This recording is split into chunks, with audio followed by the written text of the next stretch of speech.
샬롬 샬롬 샬롬 샬롬 샬롬. 하나님 사랑합니다. 여러분 주 안에서 사랑합니다. 역대하 36장이 마지막 장이죠. 우리 11절에서 22절까지 내용 우리 함께 교독했습니다. 23절이 끝이네요. 네, 21절까지 우리 함께 교독했습니다. 네, 내용을 한번 보죠. 36장 그 땅의 백성이 요시아의 아들 여호아스를 세워 그의 아버지를 대신하여 예루살렘에서 왕으로 삼았다. 이렇게 삼았는데도 석 달 만에 폐위가 되죠. 폐해집니다. 남왕국 유다가 이제 마지막 왕 시드기야와 함께 종말을 보한 그런 역사의 기록. 요시아의 아들입니다. 요시아 왕은 아주 이스라엘의 3대 성군으로 유명하죠. 종교개혁을 일으키기도 하고 아버지 산당을 다 폐하기도 하고 그리고 다시 유월절을 아주 거룩하게 지키는 그런 아주 좋은 하나님 보시기에 정직한 그런 왕이었습니다.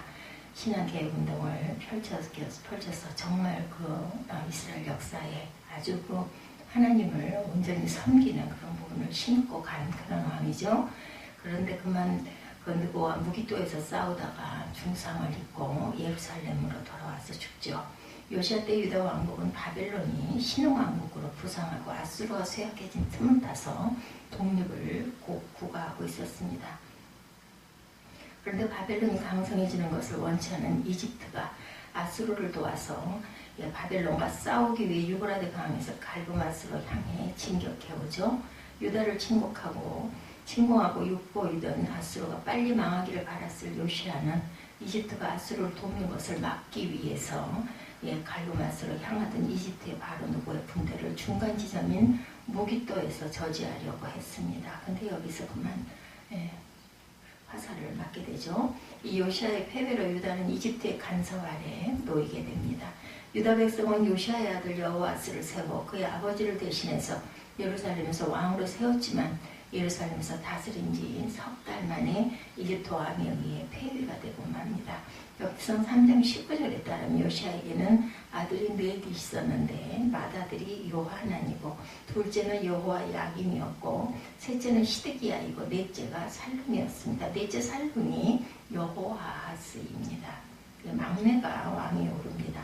막내 아들이 형들을 제치고 요아스의 뒤를 이을 수 있었던 것은 그가 반 이집트 친바벨론 정책을 취하고 있었기 때문이다. 이렇게 드러나 있습니다.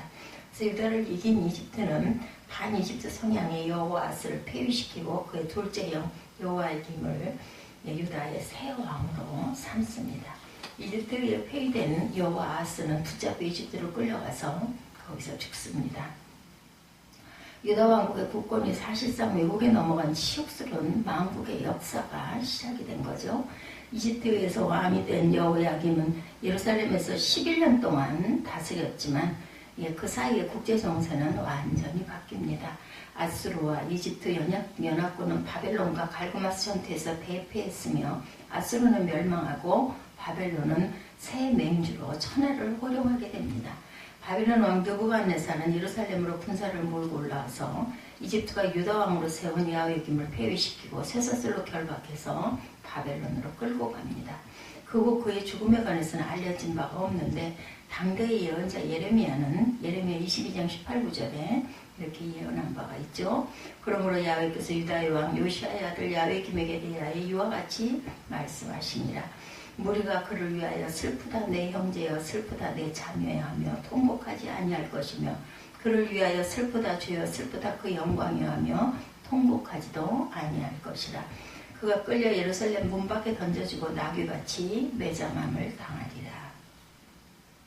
유다의 왕위는 여호야김의 아들 여호야긴으로 넘어갔지만 그가 예루살렘에서 다스린 지 석 달 열흘이 지나 같은 해에 느부갓네살 왕이 사람을 보내어 여호야긴 또한 바벨론으로 잡아가고 그의 숙부 시드기야를 세워 유다와 예루살렘 왕으로 다시 삼습니다. 숙부가 다시 또한 왕이 되죠.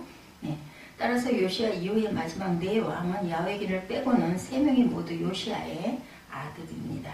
바벨론의 왕 느부갓네살이 여호야긴뿐만 아니라 그의 아들 여호야긴까지 석 달여 만에 둘 다 폐위시키고 바벨론으로 잡아간 것은 그들이 친이집트 성향의 군주였기 때문입니다.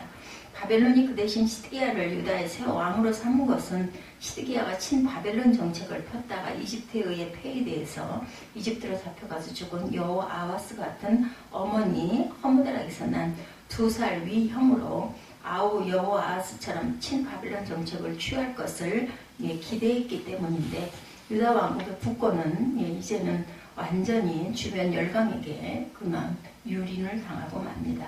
시드기야는 왕이 올라 예루살렘에서 11년 동안 다스리죠. 바벨론 왕 느부갓네살은 시드기야와 군신관계 충성 서약을 받을 때 시드기야로 하여금 느부갓네살을 배반하지 않기로 하나님을 가리켜 맹세하게 합니다. 그러나 시드기야는 느부갓네살이 기대한 대로 그에게 충성을 시키지 않고 그를 배반합니다. 그 보복은 무서웠습니다. 보면 13절에 나타나 있죠. 13절을 잠깐 보면 또한 느부갓네살 왕이 그를 그의 하나님을 가리켜 맹세하였게 하였으나 그가 왕을 배반하고 목을 곧게 하며 마음을 완악하게 하여 이스라엘 하나님 야훼께로 돌아오지 아니하였다. 이렇게 나타나 있습니다. 본문 17절에서 21절에도 보면 배반한 대가가 혹독함이 드러나죠. 하나님의 갈대아 왕의 손에 그들을 다 넘기심에 그가 와서 그들의 성전에서 칼로 청년들을 죽이며 청년 남녀와 노인과 병약한 사람을 긍휼히 여기지 아니하였고 하나님의 전에 대소 그릇들과 야훼 전에 보물과 왕과 방백들의 보물을 다 바벨론으로 가져가고 또 하나님의 전을 불사르고 예루살렘 성벽을 헐고 그들의 모든 궁실을 불사르며 그들의 모든 귀한 그릇들을 부수고 칼에서 살아남은 자를 그가 바벨론으로 사로잡아가매 무리가 거기서 갈대아 왕과 그의 자손의 노예가 되어서 바사국에 통치할 때까지 이르니라. 이에 토지가 황폐하여 땅이 안식년을 누린같이 안식하여 70년을 지냈으니 야훼께서 에레미야 입으로 하신 말씀이 이루어졌더라. 한편 역대기 기자는 시드기야 왕 자신의 비참한 최후의 모습은 기술하지 않습니다. 그런데 열왕기 기자는 기록해 놓았죠. 갈대아 군대가 그 왕을 뒤쫓아와서 여리고 평지에서 그를 따라 잡음에 왕의 모든 군대가 그를 떠나 흩어진지라. 그들이 왕을 사로잡아 그를 림나에 있는 바벨론 왕에게로 끌고 가매 그들이 그를 심문하니라. 이렇게 나타나 있습니다. 그들이 시드기야의 아들들을 그 눈앞에서 죽이고 시드기야의 두 눈을 빼고 노스아슬로 그를 결박하여 바벨론으로 끌고 갔다고 그러죠. 일국의 왕으로 그것도 하나님의 선택된 백성의 나라의 왕으로 뿐만 아니라 한 나라로서도 치욕적이고 비참한 최후를 맞이하죠. 우리는 이제 하나님께서 택하여 세우신 백성의 나라 하나님께서 다윗에게 약속하시기를 영원히 견고한 왕조가 되게 해주시겠다고 하신 왕국이 왜 이렇게 된 것인지를 우리가 한번 깊이 생각해 봐야 합니다. 요시아가 죽은 후에 유다 왕국의 마지막 네 왕에 관한 역대하의 기록은 다른 왕들에 관해서 기록할 때보다 훨씬 간단하게 생략해서 언급하고 있습니다. 거의 한 묶음으로 처리해버리죠. 네 왕을 마치 별로 기록할 가치가 없는 사람들이라는 듯이 대충 처리하고 마는데 이미 유다 왕조는 그 기운을 잃었고 벌써 다 망한 것이나 다름이 없는 건데요. 어떻게 했길래 그랬을까? 새로울 것은 없지만 마지막 네 왕에 관한 언급만 골라서 읽어보죠. 먼저 여호아하스에 관해서입니다. 역대하는 그의 행실에 관해 아무런 언급도 없습니다. 그러나 열왕기하는 여호아하스가 그의 조상들의 모든 행위대로 여호와의 보시기에 악을 행했다. 이렇게 쓰여있죠. 열왕기하 23장에 기록되어 있습니다. 여호와김에 관해서는 역대하 36장 오늘 본문 5절에 여호와김 왕이 오를 때 나이가 25세라 예루살렘에서 11년 동안 다스리며 그의 하나님 여호와의 보시기에 악을 행하였다. 이렇게 말씀하고 열왕기 23장 37절에도 여호와김이 그의 조상들이 행한 모든 일을 따라 여호와의 보시기에 악을 행했다. 동일하게 나타납니다.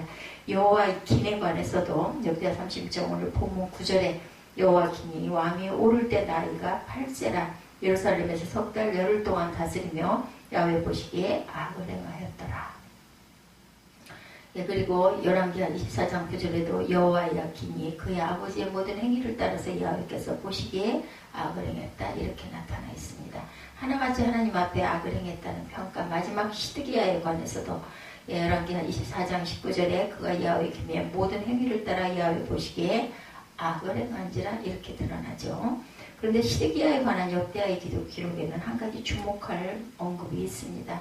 본문 11, 12절에 시드기야가 왕이 올 때 나이가 21세라 예루살렘에서 11년 동안 다스리며 그의 하나님 여호와의 보시기에 악을 행하고 선지자 에레미야가 여호와의 말씀으로 일러도 그 앞에서 겸손하지 아니하였다. 이렇게 나타납니다. 15, 16절에도 그의 조상들의 하나님 야훼께서 그의 백성과 그 거하시는 곳을 아끼사 부지런히 그의 사신들을 그 백성에게 보내어 이르셨으나 그의 백성이 하나님의 사신들을 비웃고 그의 말씀을 멸시하며 그의 선지자를 욕하여 여호와의 진노를 그의 백성에게 미치게 하여 회복할 수 없게 하였다라고 증거됩니다. 하나님께서는 유다의 왕들과 백성이 악을 행하는 것을 가만히 보시기만 하다가 소리 없이 징벌하시고 멸망시킨 것이 아니었고 선지자를 보내어 말씀으로 일러주셨지만 그들이 겸손히 하나님의 말씀을 경청하지 않았던 거죠. 하나님께서 당신의 백성과 예루살렘 성전을 아끼셔서 부지런히 당신의 사신들을 백성에게 보내시면서 말씀하셨지만 그들이 하나님의 말씀을 멸시하며 회복할 수 없도록 하나님의 진노를 계속 쌓아갔다. 그 결과 하나님의 백성의 나라에 치욕스럽고 비참한 멸망이 일어납니다. 유다 왕국은 멸망하죠. 유다 백성의 삶의 터전인 땅과 수도 예루살렘은 바벨론 군대에 의해 점령을 당합니다. 유다 백성의 신앙의 요람이고 정신적 부심점이었던 하나님의 성전은 더럽혀지고 파괴되었습니다. 유다 왕국의 정치적 중심인 왕권은 이방 적국에 의해서 유린되고 박탈됩니다. 그리고 백성은 포로로 먼 남의 나라에 끌려갑니다. 한 나라의 완전한 해체이죠. 이제 남은 것은 황폐한 땅, 나라 잃은 백성, 남의 나라에서 희망 없이 살아가는 백성들 뿐이었죠. 그런데 오늘 본문의 마지막 절을 봅니다. 21절에 이에 토지가 황폐하여 땅이 안식년을 누린같이 안식하여 70년을 지냈으니 야훼께서 에레미야 입으로 하신 말씀이 이루어졌더라. 나라 잃고 이방 땅에서 포로 생활의 기간이 70년입니다. 예, 지옥의 세월의 끝이 있음을 말한 거죠. 이제부터는 다시 희망이 보입니다. 나라 잃고 이방 땅에서 포로 생활의 기간이 이렇게 지나갔으니 예, 이제는 황폐했던 예, 토지가 안식을 맞았다. 오히려 자기를 위해 준비한 기간, 예, 재기, 하나님의 택하신 백성에게 가능성이 아직 남아있음을 암시합니다.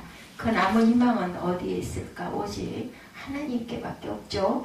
하나님이 세우신 왕국의 영원한 근거는 하나님이십니다. 하나님이 폐기하지 않는 언약이 있죠. 어떻게 하면 하나님의 언약이 영원하리라 하신 하나님의 말씀이 예, 있는 겁니다. 그리고 다른 것은 다 없어도 하나님의 은혜는 예, 남아있죠. 조건 없는 은혜에 하나님이 계십니다. 하나님께로 돌아가면 되죠. 예, 통회하며 긍휼과 용서를 빌고 두 손을 들고 하나님께로 예, 가서 예, 하나님하고 우리가 엎드리면 되죠. 그러면 항상 열려있는 하나님의 마음을 우리가 뵐 수가 있습니다. 역사적 배경은 다르지만 우리나라도 일제강점기 36년이 있었습니다. 유다 백성이 겪은 나라 잃고 치욕과 눈물과 한탄 속에 지낸 70년 세월에 반에 해당되는 그러한 세월, 예, 그것을 우리가 꼭 기억하고 가야 합니다. 그 질곡과 절망 가운데 발가벗겨진 민족의 그 적빈의 역사 속에 하나님께서 이 땅을 찾아오셨죠. 복음이 뿌려지고 믿음이 싹트고 믿음 안에서 새 소망을 예, 우리가 예, 갖게 됩니다. 그리고 교회가 쓰고 성령의 대부흥운동이 일어나죠. 하나님의 놀라운 은혜가 이 땅에 임했습니다. 그리고 강복이 주어졌습니다. 나라를 되찾고 우리 땅이 예, 우리의 품으로 다시 돌아오고 나라의 주권이 우리 손에 다시 쥐어집니다. 재헌국회가 하나님께 기도하며 국정을 논의하기 시작했고 하나님의 은혜로 가난과 온갖 국가적 위기를 극복합니다. 발전의 발전을 거듭해서 세계 속의 국가적인 위상을 높였습니다. 이제는 많은 나라들이 부러워하고 이제는 뭐 아메리칸 드림이 아니라 코리안 드림 이런 소리가 정말 많이 들리고 있죠. 오로지 하나님의 은혜라고 우리가 고백하지 않을 수가 없습니다. 한국 교회가 사회로부터 신뢰와 존경과 사랑을 잃어버리지 않도록 설령 그런 부분이 좀 있다 하더라도 우리는 그것을 꼬집지 말고 열심히 하나님께 기도하고 회개의 영을 보내주시라고 우리가 계속 기도하고 간구해야 됩니다. 그렇게 된 이유를 말할 수는 없지만 아무튼 한국 교회가 지금 이대로는 바뀌어야 되겠죠. 이렇게 그냥 있어서는 안 됩니다. 교회가 사회나 국민과의 관계를 개선하는 관건은 교회와 우리 그리스도인들이 하나님과의 관계를 바로 하는 것밖에는 없겠습니다. 정말 하나님과 관계를 바로 하면 사회나 국민과의 관계는 당연히 저절로 좋아질 수 있겠죠. 하나님의 말씀 앞에서 우리가 겸손하게 무릎을 꿇어야 되겠죠. 하나님께서는 이미 수없이 여러 차례 한국 교회에 경고를 하셨습니다. 선지자 예레미야를 통해 유다 백성에 주셨던 말씀 같은 경고의 메시지를 수없이 보내십니다. 근데 우리가 귀담아 들으려고 하지 않고 실천하지를 않는 것들이죠. 이제는 돌아설 때입니다. 한국교회가 죽으면 이 나라도 죽는다는 비장한 마음으로 다시 새롭게 세워져야 되겠죠. 3.1 독립정신과 나라 되찾은 운동이 오늘 교회의 신앙 회복 운동으로 되살아나기를 기도해야 되겠죠. 하나님께서 기뻐하시고 더 큰 복을 베푸셔서 이 나라가 더 정의롭고 평화롭고 부강한 나라가 되게 해야 될 책임이 저와 여러분들에게 있습니다. 이 일에 다 함께 몸과 마음을 모으는 이 땅의 그리스도인들이 되시기를 주님의 이름으로 축원합니다.